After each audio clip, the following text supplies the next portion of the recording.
Vous êtes chez Tartampion, salut à tous. Et voici T42. C'est un jeu pour 2 joueurs à partir de 10 ans pour des parties d'environ 30 minutes. Alors bienvenue chers amis au pays des merveilles. Nous allons avec Alice et ses compagnons pouvoir boire le thé autour d'une bonne vieille Madeleine de Proust ou pas, je n'en sais rien. En tout cas, elle nous rappellera la bataille. Car en effet, à 2 joueurs, on va se livrer bataille avec nos paquets de cartes, mais pas seulement la bataille qui n'en finit plus de notre enfance, une bataille accompagnée de deck building, ça met l'eau à la bouche. Le but du jeu d'Anti42 est d'être le joueur avec le plus d'étoiles en fin de partie. On a nos pions joueurs qui sont installés sur la case 0 ici de la piste de score sur le plateau principal. Qu'est-ce qu'on fait à son tour de jeu? Eh bien déjà les 2 joueurs vont jouer en même temps. On a reçu chacun un paquet de cartes que l'on a mélangé et chaque joueur va retourner la première carte de son paquet et la poser devant lui par-dessus sa défausse. Celui qui aura la valeur la plus élevée remportera ce tour-là. Ici le joueur rose a 5, le joueur bleu a 1, 5 est plus grand que 1, donc c'est 5 qui remporte ce tour-là. En cas d'égalité, celui qui possède le flamant rose remportera l'égalité. Et chers amis, dites-le vous tout de suite, le flamant rose d'Anti42, c'est la vie. Alors, qu'est-ce qui se passe quand on remporte un pli? Eh bien, tout simplement, on a le choix entre 2 choses. Soit on réalise l'action qui est dessinée au bas de la carte du joueur, soit on achète une nouvelle carte blanche ici, proposée à l'achat, en faisant un petit calcul de coût.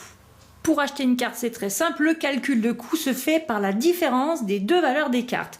5 moins 1, ça fait 4. Et bien, 4 vous donne droit à 4 points d'achat pour pouvoir prendre une seule carte blanche ici sur le plateau principal. Donc, en l'occurrence, ici, il ne s'agira que du bourreau car il coûte 4. Mais si jamais vous avez envie d'essayer d'acheter un personnage au-dessus, par exemple, vous avez 5, 6, 7 et jusqu'à 8 pour acheter une carte Alice, eh bien, vous pouvez compléter en dépensant des parts de tarte supplémentaires qui vous rapporteront chacune un point supplémentaire. Donc pour prendre ce personnage, j'ai 4 points, je dépense une part de tarte que je remets dans la réserve générale et je gagne cette nouvelle carte. Alors attention, je ne l'ajoute que dans ma défausse, elle reviendra dans ma main que quand la défausse sera remélangée. Après avoir réalisé votre action, vous pouvez dépenser, si vous en avez, des jetons sabliers. Il faut en dépenser au moins un, mais vous pouvez en dépenser plusieurs pour pouvoir utiliser la montre et tourner l'aiguille du nombre de crans correspondant au sablier que vous avez remis dans la réserve générale. Vous appliquez ensuite l'effet et surtout les cadeaux de la montre. Et à la fin de votre tour, eh bien, vous vérifiez si jamais votre pioche est épuisée, ce qui est mon cas ici. À ce moment-là, je reprends toutes les cartes de la défausse et je n'oublie pas de rajouter une carte blanche lapin à l'intérieur et de rebattre mon paquet de cartes car c'est ça qui va nous déterminer la fin de la partie. En effet, la fin de la partie sera arrivée soit si la pile de cartes lapin blanc est épuisée, soit alors si vous avez 4 piles d'achat qui sont épuisées. En début de partie, on a tous le même set de cartes. Et les cartes 4, 5, 6, 7 et 8 sont identiques à celles qui sont blanches proposées à l'achat.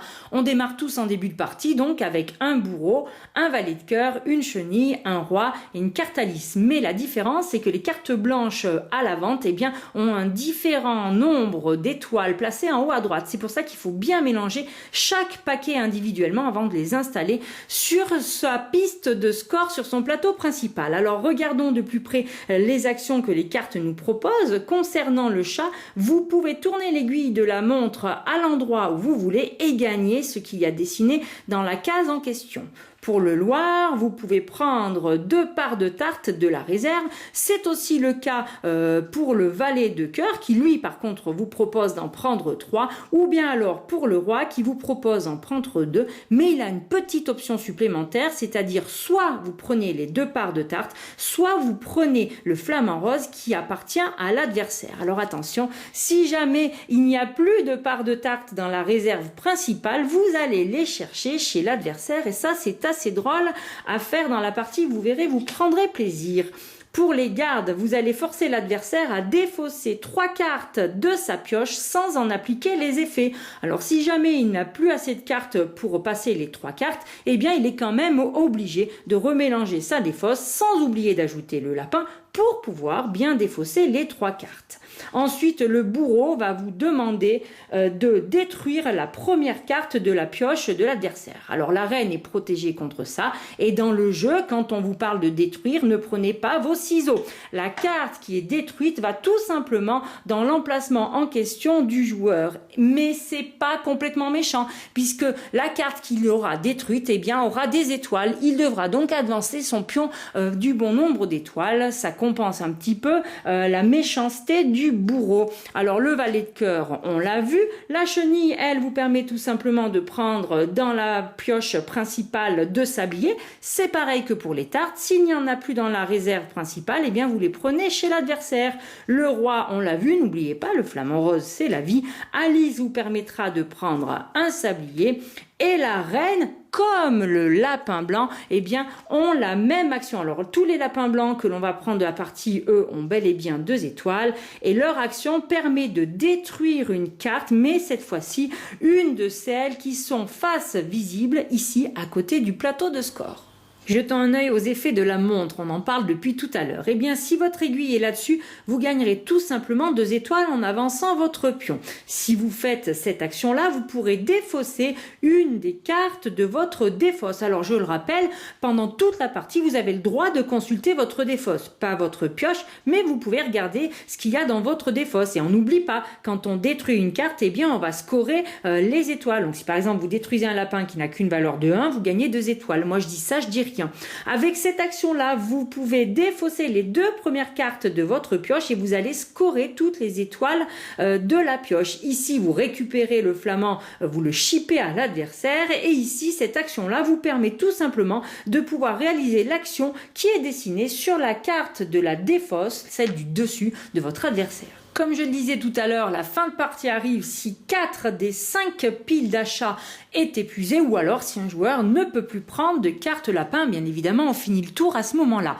En plus des étoiles que vous avez gagnées tout au long de la partie, eh bien, on va faire un scoring final en fonction des effets des tuiles objectifs que l'on a installées au hasard en début de partie. Alors, sur une première partie, il est recommandé d'installer les tuiles comme moi, je les ai mises. Mais attention, vous ne scorerez les points que pour les piles de cartes qui ont été épuisées. Donc en l'occurrence ici, eh bien cet objectif-là ne sera pas scoré car il reste encore des cartes ici sur le plateau de score.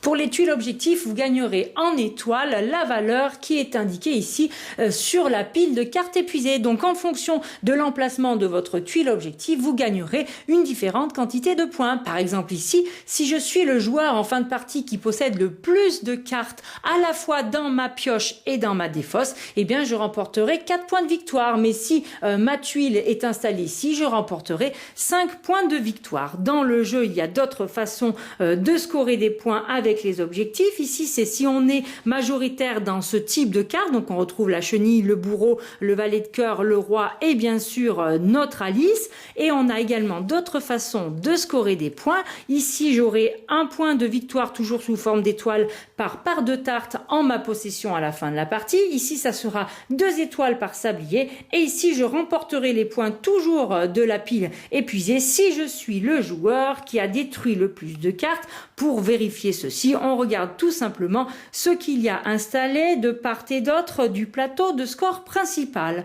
Vous allez totaliser tout ça dans votre décompte final en plus de ce que vous avez scoré en fin de partie et celui qui a le plus d'étoiles remporte le jeu. Alors bien évidemment, en cas d'égalité, devinez qui c'est qui intervient. Notre ami le flamant rose, celui qui le possède, remporte définitivement la partie.